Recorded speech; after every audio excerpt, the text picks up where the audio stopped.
अब हम शुरू करते हैं अभ्यास प्रश्न। कविता से। किंतु काल गति चुपके चुपके काली घटा घेर लाई, इस पंक्ति में किस घटना की ओर संकेत है? काली घटा घेरने की बात क्यों कही गई है? देखते हैं हम इन दोनों ही प्रश्नों के उत्तर। इस पंक्ति में रानी लक्ष्मीबाई के पति गंगाधर राव की मृत्यु की ओर संकेत किया गया है। दूसरा है काली घटा घेरने की बात क्यों कही गई है, तो राजा की मृत्यु के उपरांत रानी झांसी के ऊपर के बाद एक विपत्ति आने लगी। अंग्रेजों की नीति थी कि वे निसंतान राजा की मृत्यु के बाद उस राज्य पर अपना अधिकार कर लेते। रानी के जीवन में दुख का अंधकार छा गया, इसलिए काली घटा घेरने की बात कही गई है। अगला है कविता की दूसरी पंक्ति में भारत को बूढ़ा कहकर और उसमें नई जवानी आने की बात कहकर सुभद्रा कुमारी चौहान क्या बताना चाहती हैं? तो कवित्री सुभद्रा कुमारी चौहान ने भारत को बूढ़ा इसलिए कहा क्योंकि तब भारत की दशा बहुत शिथिल और जर्जर हो चुकी थी। भारत लंबे समय से अंग्रेजों की गुलामी से हर तरह से कमजोर हो रहा था। नई जवानी आने की बात कहकर कवित्री यह बतलाना चाहती थी कि अपनी खोई हुई आज़ादी को हासिल करने के लिए देश में नया जोश उत्पन्न हो गया था। अब उनमें आशा और उत्साह का नया संचार हो गया, संघर्ष करने की शक्ति आ गई और वे स्वतंत्रता पाने के लिए प्रयास करने लगी थीं। अब झांसी की रानी के जीवन की कहानी अपने शब्दों में लिखो और यह भी बताओ कि उनका बचपन तुम्हारे बचपन से कैसे अलग था। तो झांसी की रानी लक्ष्मीबाई के बचपन का नाम छबीली था। वह इकलौती संतान थी। नागपुर के नाना की यह मुँह बोली बहन थी और लक्ष्मीबाई को मनु के नाम से भी जाना जाता था। इनका एक नाम था मनु। उनको बचपन से ही हथियार चलाने का शौक था। शिवाजी की गाथाएं उनको याद थी। लक्ष्मीबाई को जो कोई नकली युद्ध करना, व्यू की रचना करना, किले तोड़ना, शिकार खेलना आदि खेल प्रिय थे। भवानी उनके कुल की देवी थी और झांसी की राजा गंगाधर राव के साथ उनकी शादी हो गई थी। विवाह के थोड़े दिन बाद ही उनके पति की मृत्यु हो गई। इसके बाद अंग्रेजी शासकों ने झांसी पर अपने अधिकार करने का प्रयास किया और घमासान युद्ध भी हुआ और लक्ष्मीबाई ने अंग्रेजों के साथ लड़ते लड़ते वीर गति प्राप्त कर ली। उनका नाम इतिहास में हमेशा के लिए अमर हो गया। उनका बचपन हमारे बचपन से इस मायने में अलग था कि वह हमारे समान सामान्य खेलकूदों को नहीं खेलती थीं।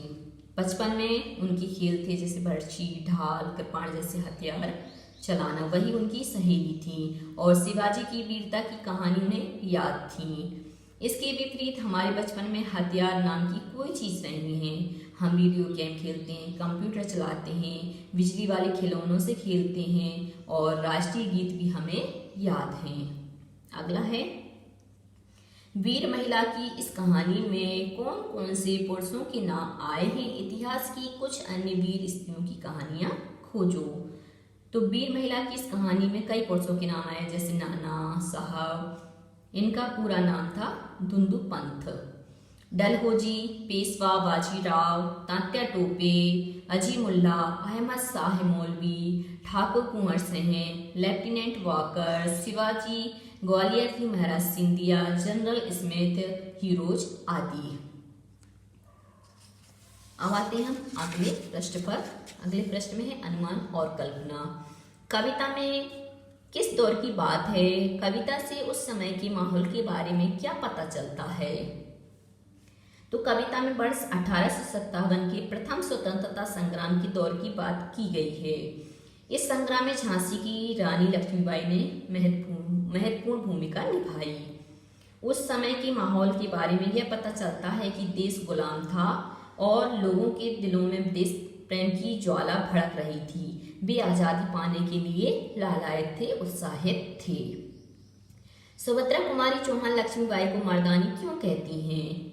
तो सुभद्रा कुमारी चौहान लक्ष्मीबाई को मर्दानी इसलिए कहती हैं क्योंकि इन्होंने वीरता, साहस, हिम्मत, ताकत, युद्ध कौशल, घुड़सवारी, तलवारबाजी, ये सभी जो पद हैं वह मर्दों वाले हैं जो इनके अंदर विद्यमान थे।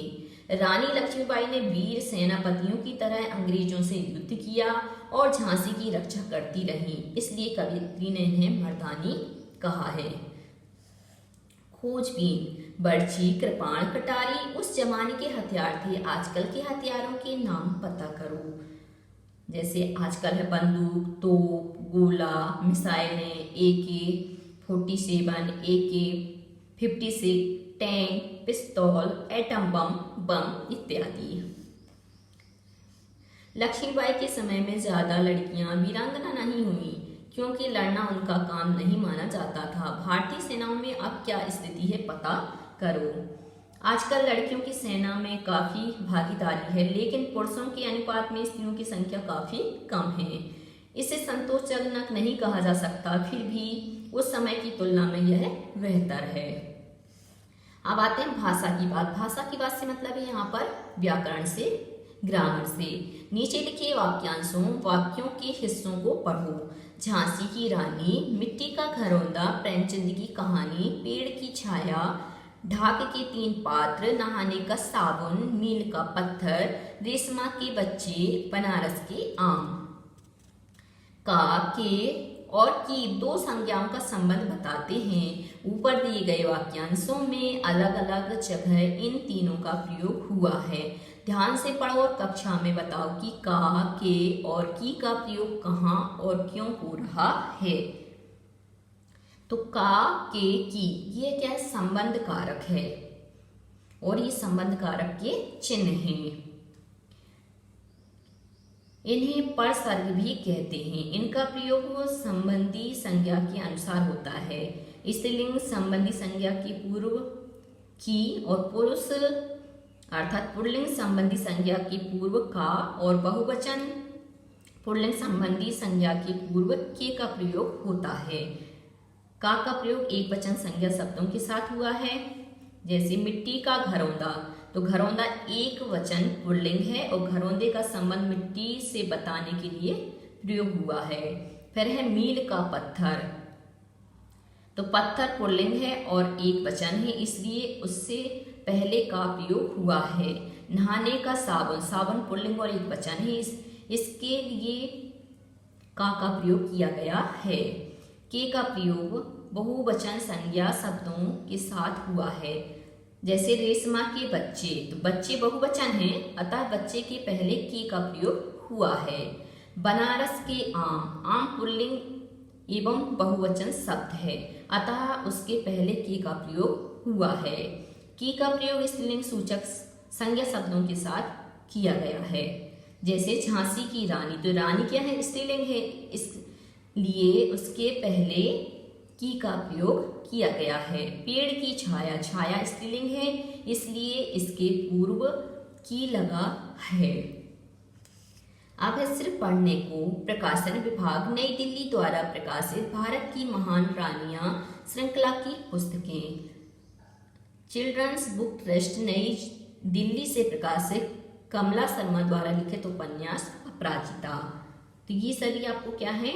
लाइब्रेरी में जाना है, पुस्तकालय में जाना है और वहाँ खोज करके इन पुस्तकों को पढ़ना है। तो बच्चों आज के लिए सिर्फ इतना ही। यदि आपको हमारा ये वीडियो पसंद आया है तो लाइक कीजिए, शेयर कीजिए, सब्सक्राइब कीजिए तथा इस पाठ से संबंधित कोई भी प्रश्न है तो नीचे कमेंट्स में पूछ लीजिए। धन्यवाद।